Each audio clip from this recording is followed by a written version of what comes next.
బంగారపు రొట్టి. ఎంతో కాలం క్రితం ఒక చిన్న ఊరిలో మేరీ అనబడే ఒక ఆవిడ తన కూతురుతో పాటు ఉండేది. ఆమె కూతురి పేరు రోసీ. మేరీ ఎంతో మంచి గుణం గలది, అందరితోనూ ప్రేమగా ఉండేది. కాని రోసీ వాళ్ళమ్మకి పూర్తి విరుద్ధంగా ఉండేది. కాని తను మాటల్లో వర్ణించలేనంత అందంగా ఉంటుంది. రోసీ, ఈ చెట్లు నాటడానికి నాకు కొంచెం సాయం చెయ్యి. నేనెందుకు చెయ్యాలి? నా చేతులు మురికైపోతాయి. దాంతో నా ముఖం కూడా పాడైపోతుంది. ఇదే రోసీ సమస్య. ఆమెని పెళ్లి చేసుకోవడానికి చాలా మందే వచ్చారు. కాని రోసీ అందర్నీ వద్దనేసింది. నిన్న వచ్చిన అతన్ని ఎందుకు నొద్దన్నావు? అమ్మా, నీకేమన్నా పిచ్చా? అతని కళ్ళు ఎంత చిన్నగా ఉన్నాయో చూసావా? కాకి కళ్ళులా ఉన్నాయి. అలాగే పెద్ద ముక్కు కూడా ఉన్నది. నేను పక్కన ఉన్నప్పుడు అతను గనక తుమ్ముంటే అయ్యో చచ్చేదాన్ని. ఆపు, చాలు. రోజీ, నువ్వొక విషయం తెలుసుకోవాలి. అందమే సర్వస్వం కాదు. అమ్మా, నాకు ఒక రాకుమారుడో లేదా ఒక పెద్ద వీరుడంటేనే ఇష్టం. ఒకరోజు రాత్రి రోజీ నిద్రపోతూ ఉండగా మేరీ చూసింది. రోజీ నిద్రలో నవ్వుతూ ఉన్నది. వాళ్ళమ్మ ఈ విషయాన్ని చూసి ఎంతగానో ఆశ్చర్యపోయింది. ఎంత అందంగా ఉంది! ఏదో వింత కల వచ్చినట్టుందేమో. మరుసటి రోజు రోజీ సంతోషంగా నిద్ర నుండి లెగవడాన్ని వాళ్ళమ్మ చూసింది. కన్నా, నిన్న రాత్రి ఏం కల కన్నావు? చెప్పు. అమ్మా, నీకు తెలుసా, నిన్న రాత్రి కలలో ఒక రాకుమారుడు వచ్చి నన్ను పెళ్లి చేసుకుంటావా అని అడిగాడు. అతను బంగారు రథంలో వచ్చాడు. అతని బట్టలు పైనుండి కింద దాకా బంగారంతోనే చేయబడింది. ఇదేం కల? చాలా విచిత్రమైన కలలా ఉందే. అమ్మా, అక్కడ బంగారంతో చేసిన రొట్టె కూడా ఉన్నది. మేరీ తన కూతురి గురించి ఆలోచించి బాధపడింది. ఒకరోజు మేరీని కలవడానికి ఆమె స్నేహితులు బెల్లీ ఇంకా జాన్ వచ్చారు. వాళ్లకి ఒక రహస్యం ఉన్నది. వాళ్లు మాయాశక్తి గలవాళ్లు. ఈ రహస్యం మేరీకి తెలియదు. ఓ జాన్, బెల్లీ, మీ ఇద్దరినీ చూసి ఎన్ని రోజులయ్యింది? మీరెలా ఉన్నారు? నేను బాగానే ఉన్నాను, కానీ నా కూతురే కొంచెం మంచిగా ఉండాలి. మేరీ తన కూతురి గురించి జాన్కి ఇంకా బెల్లీకి చెప్పి బాధపడింది. తను బంగారంతో చేసిన రొట్టె కావాలని అంటుంది. తనని ఏం చేసేది? సరేలే, ఒకవేళ తన కల నిజమైతే అదెప్పటికయ్యేదిలే. మరి పర్వాలేదు, వదిలేయండి. తను పెరిగే కొద్దీ నేర్చుకుంటదేమో.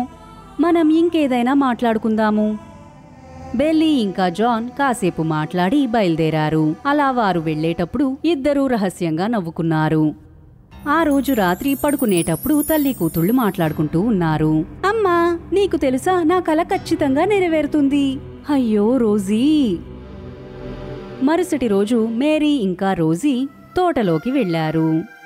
అక్కడికి ఎంతో విలువైన రాళ్లతో పొదిగి ఉన్న ఒక బంగారు రథం వాళ్ళిద్దరి వైపు వస్తూ ఉన్నది. అందులో నుండి ఒక అందమైన యువకుడు కిందకి దిగాడు. ఆ అందమైన యువకుడిని చూడగానే రోజీ అతన్ని ప్రేమించడం మొదలుపెట్టేసింది. అమ్మా, అమ్మా, నా కల నెరవేరింది. ఏంటి? నమస్కారం అండి. నేను రోజీని పెళ్లి చేసుకోవడానికి వచ్చాను. మీకు సమ్మతమేనా? కానీ మీకు తన పేరు ఎలా తెలుసు? మీరెవరు? నా పేరు జాన్సన్. నేను మంచి లోకం నుండి వస్తున్నాను. ఆ లోకంలో కూడా రోసీ అందం గురించి చెప్పుకుంటున్నారు. మిమ్మల్ని పెళ్లి చేసుకోవడానికి నాకిష్టమే. ఏంటి? అతని గురించి ఏమీ తెలియకుండా నువ్వు అతన్ని ఎలా పెళ్లి చేసుకుంటావు? అమ్మా, అతను ఎంత పెద్ద ధనవంతుడు, ఇంకా ఎంత అందంగా ఉన్నాడు. ఇంకేం కావాలి? జాన్సన్, మిమ్మల్ని పెళ్లి చేసుకుంటాను. రోజీ వాళ్ళ అమ్మకి వెళ్తున్నానని కూడా చెప్పకుండా ఆ దేవతతో పాటు రథంలో కూర్చొని వెళ్ళిపోయింది. కాసేపటి తర్వాత హఠాత్తుగా మాయాలోకం తెరుచుకున్నది. అప్పుడే గాలివాన కూడా వచ్చింది. ఆ రథం దాని గుండా వెళ్ళింది. ఆ రథం దేనికో గుద్దుకోవడంతో రోజీ భయపడింది. భయపడకు, మనం దగ్గరలోనే ఉన్నాం, తొందరగా వెళ్ళిపోతాం. ఆ రథం మళ్ళీ ఇంకొక మాయాలోకంలోకి వెళ్ళింది. అక్కడ అంతా బంగారుమయంగా ఉన్నది. బంగారంతో చేసిన ఒక పెద్ద భవంతిలోకి ఆ రథం వెళ్ళింది. రోజీ ఆ అందాన్ని చూసి ఆశ్చర్యపోయింది. నాకు తెలుసు, నేను గొప్పదాన్నవుతానని. నాకు తెలుసు, ఈ ప్రదేశం నీకు బాగా నచ్చుతుందని. ఇక్కడ నీకిష్టమైనట్టు ఉండొచ్చు. మంచి ఆహారం, కావాల్సిన బట్టలు అన్నీ నీకు ఇక్కడ దొరుకుతాయి. నేను ఇంత దూరం అలసిపోయి వచ్చాను. ఇప్పుడు మీరు భోజనం గురించి అనగానే నాకు బాగా ఆకలేస్తుంది. నాకు రుచికరమైన భోజనం దొరుకుతుందా? ఖచ్చితంగా. ఇదిగో తనే బెలిసా, నీకేం కావాలన్నా చేసి పెడుతుంది. రోజీ, నీకు ఆకలేస్తుంది కదా? ఇటురా, నేను నీకు రుచికరమైన భోజనాన్ని పెడతాను. ధన్యవాదాలు. వాళ్ళు భోజనాల గదికి వెళ్లారు. అక్కడ బల్ల మీద తను ఎప్పుడూ చూడని రకమైన ఇంకా రుచికరమైన వంటకాలు ఉన్నాయి. ఈ భోజనం చూడడానికి ఎంత అందంగా ఉన్నది. ఇంకా బ్రెడ్ అండ్ జామ్ చాలా అందంగా ఉన్నది. జామ్ని రొట్టెతో తింటే ఎంతో బాగుంటుంది. తను బంగారపు రొట్టెలో ఒక పెద్ద ముక్కని తీసుకుని మాణిక్యాలతో చేసిన జామ్ని పూసి కొరికింది. ఇది చాలా కష్టంగా ఉంది. నేను దీన్ని తినలేను. ఈ రొట్టి బంగారంతో చేయబడినది. ఇది గనక నువ్వు తినలేకపోతే వెండితో చేసిన రొట్టెని ఇస్తాను.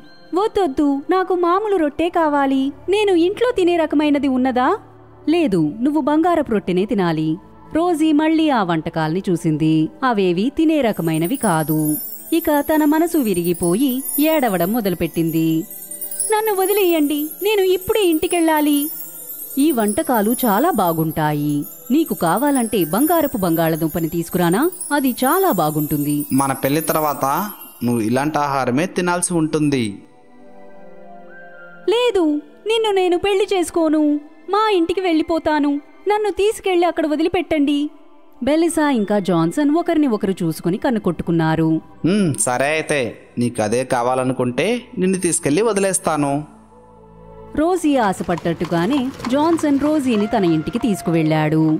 రోజీ తన ఇంటికి చేరుకోగానే సంతోషంగా పరిగెట్టుకుంటూ వెళ్లి వాళ్ళమ్మని హత్తుకున్నది. అమ్మా, అమ్మా, నేనొచ్చేశాను. రోజీ, నిన్ను మళ్ళీ చూస్తానని నేను అనుకోనే లేదు. అమ్మా, నువ్వంటే నాకు చాలా ఇష్టం. నువ్వు చెప్పింది నిజమే. జరిగిందంతా రోజీ వాళ్ళ అమ్మతో చెప్పింది. అమ్మా, నిన్ను కష్టపెట్టినందుకు క్షమించు. నాకన్నా ఏం పర్వాలేదులే. నువ్వు నీ తప్పుని తెలుసుకున్నావు. రా, ముందు వచ్చి భోంచెయ్యి. అంతా అర్థం చేసుకున్న రోజీ ఆ రోజు నుండి కొంచెం కొంచెంగా మంచి అమ్మాయిగా మారిపోయింది.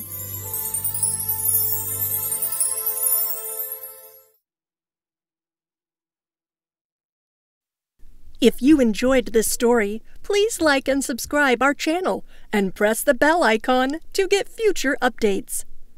And don't forget to comment. If you enjoyed this story, please like and subscribe our channel and press the bell icon to get future updates. And don't forget to comment.